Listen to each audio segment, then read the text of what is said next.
Hello students, today we talk about the temporomandibular joint. So this joint is a very important joint from an examination point of view, and this temporomandibular joint is formed by the articulation between the temporal bone and the mandibular bone. So what happens is the anterior part of the mandibular fossa here along with the articular tubercle, they articulate with the head of the condyle of the mandible on the right side as well as the left side. And this joint, the condylar variety of synovial joint, is called the temporomandibular joint. So let us see the articular surfaces once again. So we have the squamous part of temporal bone. So this is the squamous part of temporal bone. That same squamous part of temporal bone is forming a projection here referred to as the articular tubercle or the articular eminence. So this articular tubercle or articular eminence and the anterior part of the mandibular fossa, this is forming the upper articular surface. You see a fissure here. This is known as the squamotympanic fissure, which is separating the squamous part of tympanic temporal bone from the tympanic part of temporal bone. So the upper articular surface is formed by this projection known as articular tubercle or eminence and this anterior part of mandibular fossa. Yes, so this is forming the upper articular surface, while the lower articular surface is formed by the head of the condyle of mandible. So articulation takes place like this. The posterior part of mandibular fossa, which is lying posterior to the squamotympanic fissure, this one is non-articular, and this is just related to the parotid gland. So somebody asks you which type of joint is the temporomandibular joint, you say with confidence it is a synovial joint of condylar variety, both on the right side as well as on the left side. So this joint is there, and an important characteristic feature of this joint is the articular disc. This articular disc has got a concavo-convex superior surface, while the inferior surface is concave, and in this concavity lies the head of the condyle. So to explain it better, I would like to share my screen. So you see here, this is showing you the articular disc, this green colored structure. This is the upper articular surface of the temporomandibular joint, which is formed by the articular tubercle and the anterior part of the mandibular fossa. So this is lined by fibrocartilage. This is the lower part of the articular surface. This is formed by the head of the condyle of mandible. It is also lined by fibrocartilage. Now this green portion is the characteristic feature of temporomandibular joint, that is the articular disc. You can make out it is concavo-convex, yes, superiorly, while it is concave inferiorly. And into this concavity lies the convexity of the head of the condyle of mandible. So this articular disc has got a special structure and it is there for a reason. So this articular disc divides the joint cavity into two compartments, 1 and 2. One is where gliding movements takes place, while 2 is where gliding plus rotatory movement takes place. So 1 is referred to as the meniscotemporal compartment because it is between the articular disc and the temporal bone, while 2 is referred to as the meniscomandibular compartment because it is between the articular disc and the head of the condyle of mandible.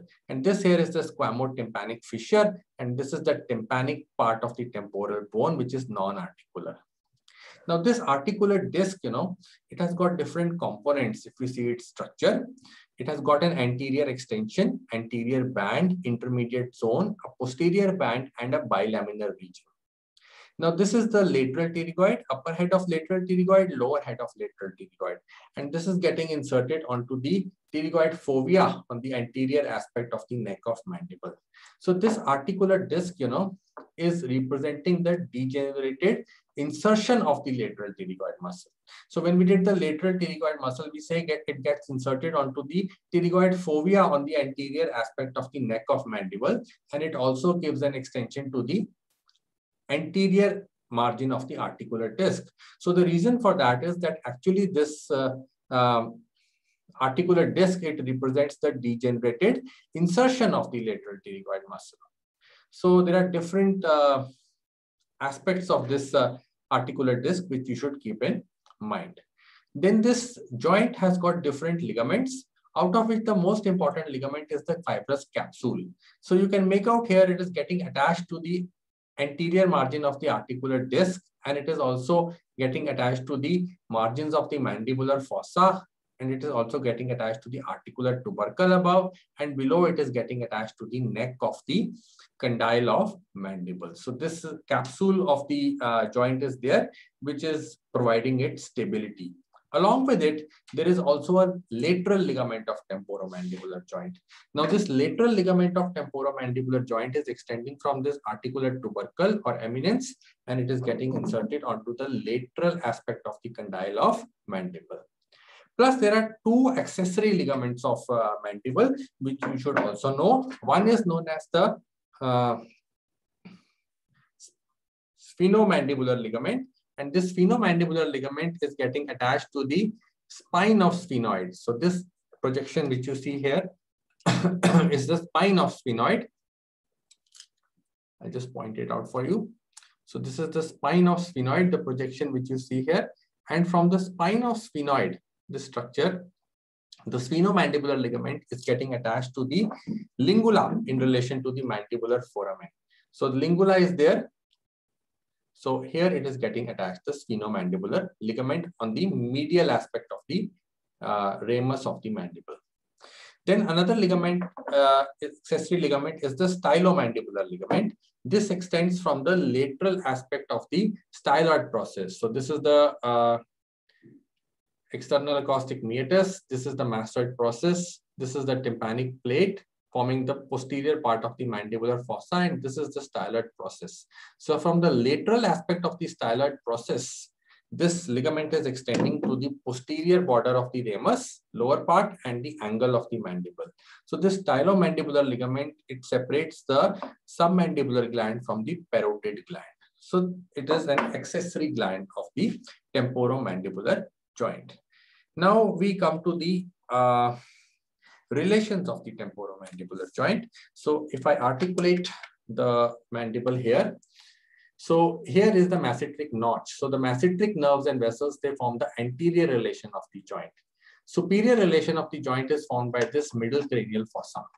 Okay, this middle cranial fossa, while the inferior relation of the joint is formed by the maxillary artery. And where is the maxillary artery lying? The maxillary artery is lying in relation medially to the neck of the condyle. Inferiorly, above lies the auriculotemporal nerve and below lies the maxillary artery. So the inferior relation is formed by the maxillary artery. So we have done the anterior relation, superior relation by the middle cranial fossa, and the inferior relation by the maxillary artery. Laterally, here is related the temporal branch of facial nerve. So during procedures on temporomandibular joint, this temporal branch, temporal zygomatic buccal, temporal zygomatic buccal mandibular cervical. So this temporal branches of facial nerve, they have to be preserved with care during operations on temporomandibular joint. The lateral aspect is also related to the parotid gland. Okay. So here, in the posterior superior quadrant, here lies the parotid gland, and posteriorly also lies the parotid gland. So now two relations are left, the medial relation and the posterior relations. For that, I would again like to share my screen. So this is showing the medial relations of the temporomandibular joint. Now you see here the mandibular nerve is coming out of the foramen ovale, and the posterior division is dividing into three branches: auriculotemporal, lingual, and inferior alveolar. Now you see the auriculotemporal nerve. The two parts of the auriculotemporal nerve are encircling the middle meningeal artery. They are lying in relation to the medial aspect of the neck of the condyle superiorly. So these this auriculotemporal nerve, it is lying in relation to the temporomandibular joint medially as well as posteriorly. That can be appreciated here. See how the two parts, they unite as they as they encircle the middle meningeal artery, and then lying in relation to the medial aspect of the temporomandibular joint, the auriculotemporal nerve then passes in relation to the posterior aspect of the joint. So the auriculotemporal nerve has got a dual relationship with the temporomandibular joint. It not only lies medially, it also lies posteriorly. Other medial relations are the spine of sphenoid and the sphenomandibular ligament attached to it. Then the terminal divisions of the external carotid artery you can appreciate here. The maxillary artery is forming the inferior relation of the joint, while the superficial temporal artery is lying along with the auriculotemporal nerve forming the posterior relation of the joint. So these two are there, and these two arteries, the terminal branches of the external carotid artery, the maxillary artery and superficial temporal artery, they give the blood supply to the arterial supply to the temporomandibular joint. So the parotid also is related posteriorly to the PM joint as well as laterally. Dual relation of the parotid gland is also there along with the auriculotemporal nerve, which is related medially and posteriorly, while parotid is related posteriorly and laterally.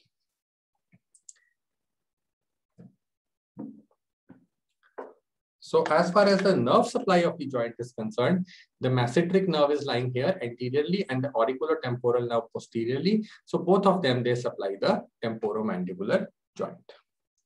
So now we come to the movements at temporomandibular joint. So they are very important and they require understanding. So I want you to concentrate now. We have two compartments of the joint. The upper one is between the articular disc and the upper articular surface, and lower one is between the articular disc and the lower articular surface formed by the head of the condyle. Now, upper compartment allows gliding movement, while the lower compartment allows gliding plus rotatory movements. We will see how. Now, one of the movements of the mandible is elevation of mandible.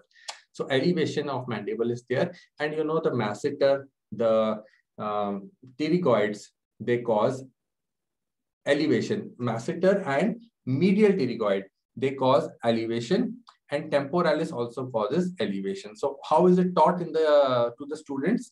That as far as elevation of mandible is concerned, all the muscles of mastication, they cause elevation of the mandible except the lateral pterygoid, which causes depression of the mandible. So to open the mouth, you need one muscle because speech is silver and silence is golden. So lateral pterygoid causes depression of the mandible.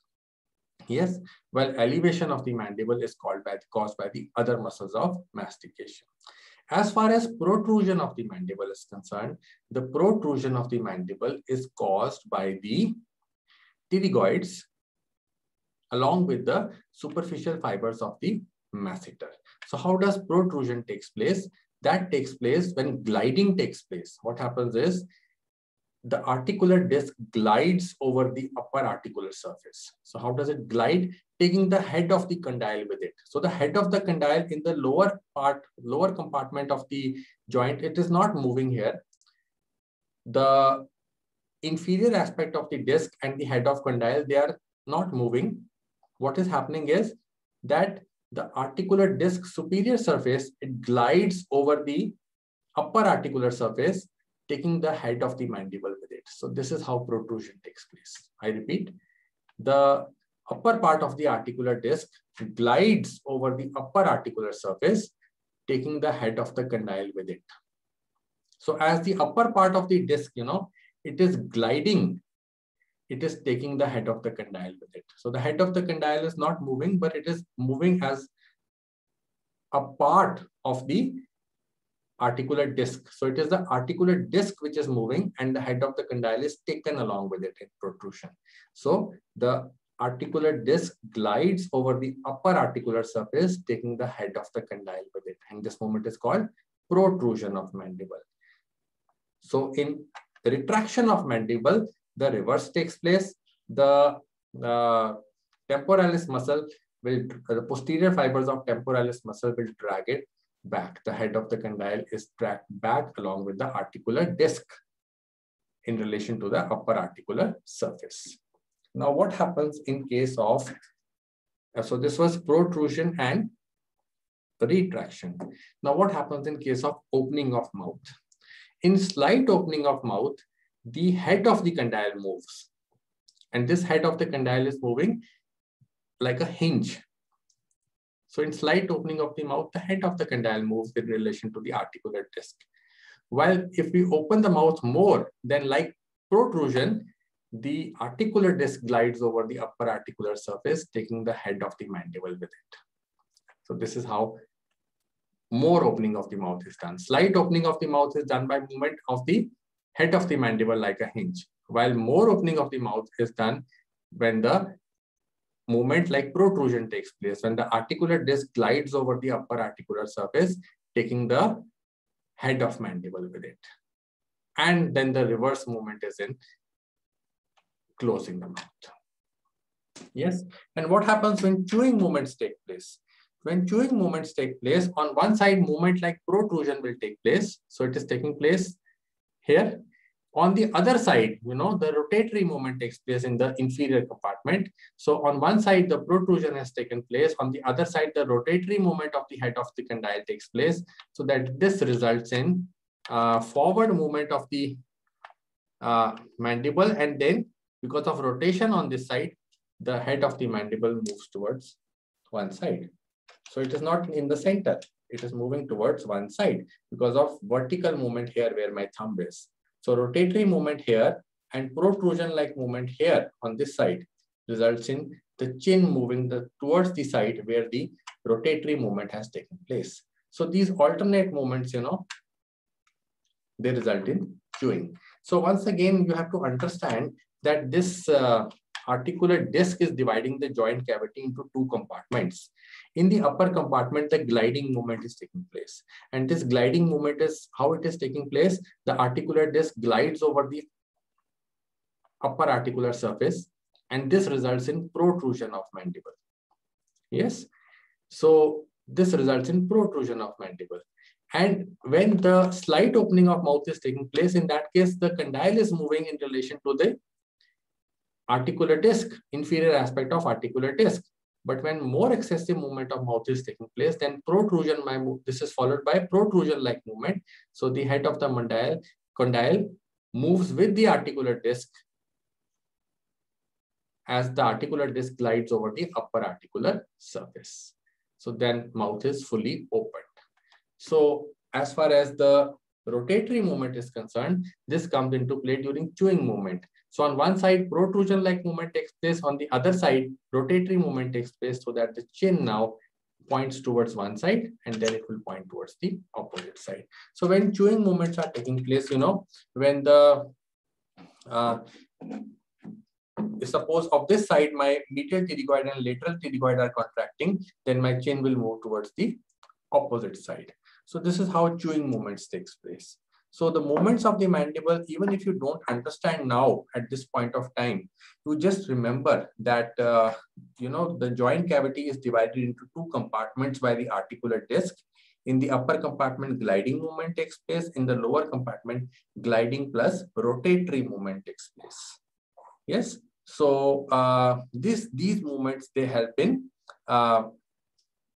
dynamics, which result in different actions by the muscles of mastication. So what are the movements possible at temporomandibular joint? Elevation caused by all muscles of mastication. Depression is caused by lateral pterygoid. So there are geniohyoid, mylohyoid, stylohyoid, and digastric muscles. They are also accessory muscles of mastication.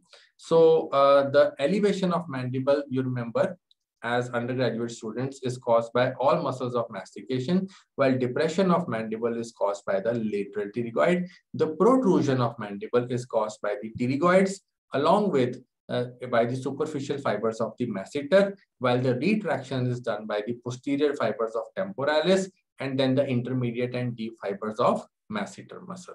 So we have done elevation, depression, protrusion, and retraction, while the side-to-side movements of the mandible, they are done by the ipsilateral pterygoid muscles contracting, moving the chin towards the opposite side. So you remember these movements of temporomandibular joint, and then we come to the applied anatomy of temporomandibular joint. Now what happens is, when a person is relaxed and a person is yawning, or it may happen also during convulsion. So what might happen is, person opens the mouth and this head of mandible, it slips into the infratemporal fossa, and then locking occurs. And the person is in extremely uncomfortable position. So in this case, what has happened is dislocation of the joint has taken place. So pressure is applied on the molar tooth. As the pressure is applied, this will bring the mandible lower, and then the chin is elevated so that the mandible comes to its normal position with a click, and the person is very thankful to you that the mobility at the TM joint is restored. So this is the applied aspect of temporomandibular joint. And when the operations of temporomandibular joint are done, then the auriculotemporal nerve, which is having a dual relationship to the joint, and the facial nerve, they have to be preserved with care. Then degenerations of the articular disc may take place, and they may result in clicking sounds being produced in relation to the temporomandibular joint. So students, I hope you have understood today's class.